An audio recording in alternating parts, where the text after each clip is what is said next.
একই কাণ্ড, গলা শুকিয়ে মারবে ইরান।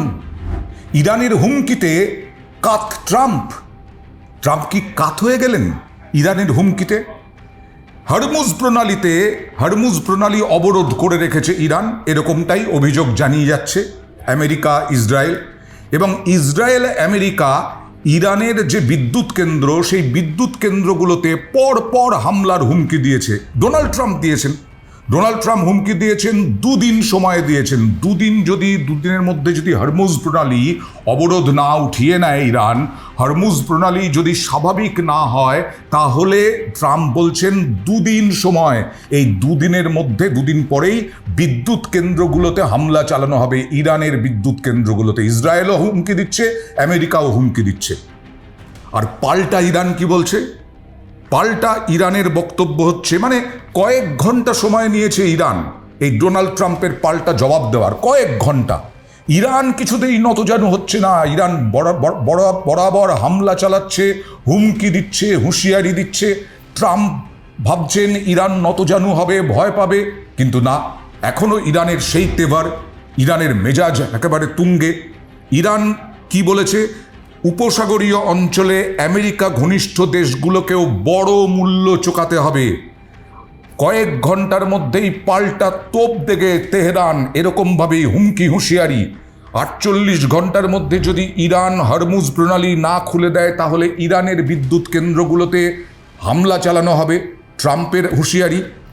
আর তারপরে পশ্চিম এশিয়ায়, শুধু আমেরিকা নয়, পশ্চিম এশিয়ায় তার ঘনিষ্ঠ দেশগুলোতেও হামলা আরও জোরালো হবে বলে হুমকি দেওয়া হয়েছে। এবং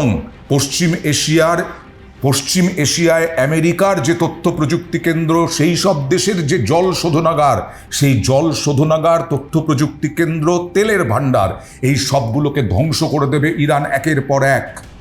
ভাবতে পারছেন? যদি ট্রাম্প এই সময়সীমা না ওঠান, তাহলে ইরানের বিদ্যুৎ কেন্দ্রগুলো যখন হামলার মুখে পড়বে, তখন তেলের সংকট গোটা বিশ্বে অর্থনীতি ধ্বংস করে দেবে। আর মধ্যপ্রাচ্যের কি হবে জল না পেয়ে? দেখুন, আমি একটা তথ্য দিচ্ছি আপনাদের, কতটা জলের ওপরে নির্ভর করে এই মধ্যপ্রাচ্য। কোন জল? সমুদ্র থেকে পরিশোধিত জল।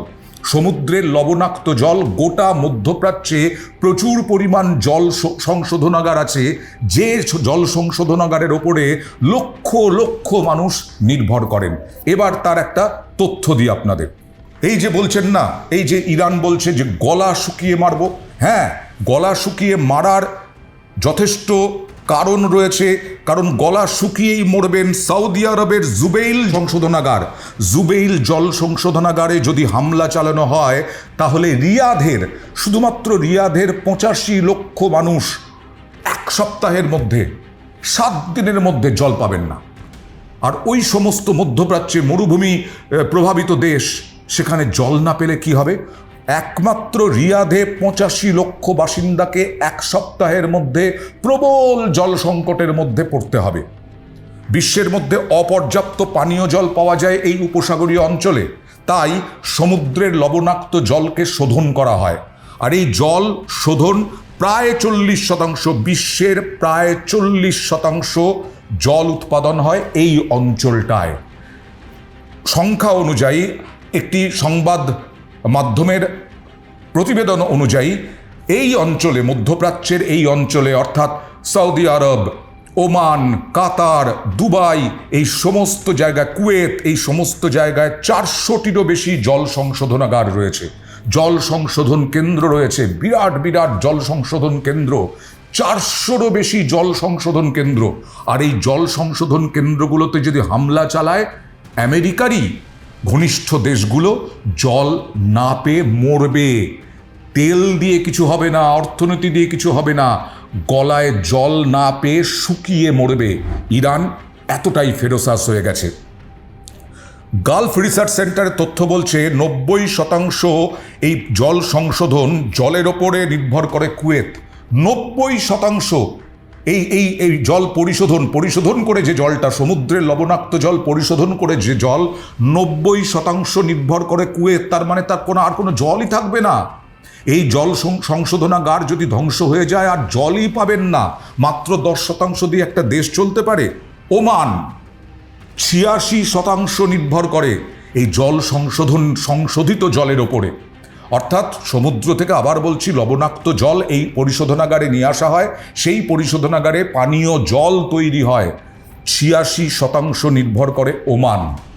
সৌদি আরব 70% নির্ভর করে। সৌদি আরব 70% নির্ভর করে। এগুলো সবই আমেরিকার একেবারে ঘনিষ্ঠ পেটোয়া দেশ। কাতার, বাহরিন, তারাও 90%-এর বেশি নির্ভরশীল। 90%-এর বেশি যারা নির্ভরশীল, ইরানকে যদি খোঁচায়, ইরান যদি তাই করে, বিদ্যুৎ কেন্দ্রগুলো যদি ধ্বংস করে ইরানের, তাহলে এই সমস্ত 400-রও বেশি যদি জল সংশোধনাগার থাকে, তার মধ্যে 200ও যদি ধ্বংস হয়ে যায়, এই অঞ্চলটা আরও মরুভূমির পরিধি বাড়বে, আরও মরুভূমির পরিধি বাড়বে। মানুষের মৃত্যুর সংখ্যা প্রচুর হবে। মিসাইলে যা মরবে না, জল না খেয়ে মরবে মানুষ। এই ইরানের ক্ষেপণাস্ত্র এবং ড্রোনের একদম নাগালের মধ্যে এই সমস্ত জল সংশোধনাগার, ইরানের ক্ষেপণাস্ত্রের একেবারে নাগালের মধ্যে। সুতরাং বিরাট ঝুঁকি নিয়ে ফেলছেন ডোনাল্ড ট্রাম্প, বিরাট ঝুঁকি নিয়ে ফেলছেন বেঞ্জামিন নেতানিয়াহু। এই জল সংশোধন কেন্দ্রগুলি আবার বিদ্যুৎ কেন্দ্রগুলোর সঙ্গেও যুক্ত। অর্থাৎ বিদ্যুৎ কেন্দ্রগুলোকে নিশানা করলে ইরানের এখানে জল নেই, বিদ্যুৎ থাকবে না। কুয়েত, সৌদি আরব, কাতার, বাহরিন, ওমান, এই সমস্ত জায়গায় জলও থাকবে না, বিদ্যুৎও পাবেন না ওই সব দেশের সাধারণ মানুষ। এবার এই প্রশ্ন তো জোরালো হতে শুরু করেছে, কিন্তু যেটা শুরুতেই বলেছিলাম, ইরানের হুমকিতে কি কাত ডোনাল্ড ট্রাম্প? কাত এই কারণেই বলছি, ট্রাম্প কিন্তু সুর নরম করে ফেললেন। এই যখন ইরানের হুমকি, তারপরেই সুর নরম করে ট্রাম্প এখন বলছেন 5 দিন যদি যুদ্ধ বন্ধ থাকে, তাহলে তো হরমুজ প্রণালী দিয়ে জাহাজ পরিষেবা স্বাভাবিক হবে। অর্থাৎ তিনি বিদ্যুৎ কেন্দ্রগুলোতে এই যে 48 ঘন্টার সময় দিয়েছিলেন, হরমুজ প্রণালী স্বাভাবিক করতে হবে, অবরোধ তুলে ফেলতে হবে, না হলে 48 ঘন্টা পরে ইরানের বিদ্যুৎ কেন্দ্রগুলোতে হামলা চালানো হবে, ধ্বংস করে দেওয়া হবে।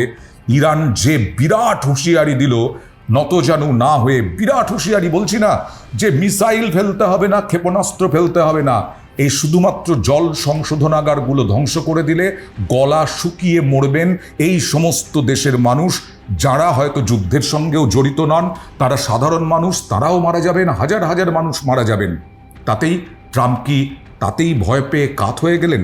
এবং সেই কারণেই কি বললেন, 5 দিন, আবার বলছি, বললেন 5 দিন যদি যুদ্ধ বন্ধ রাখা যায়, তাহলে হরমুজ প্রণালী দিয়ে যাতায়াতটা স্বাভাবিক হবে এই জাহাজগুলি।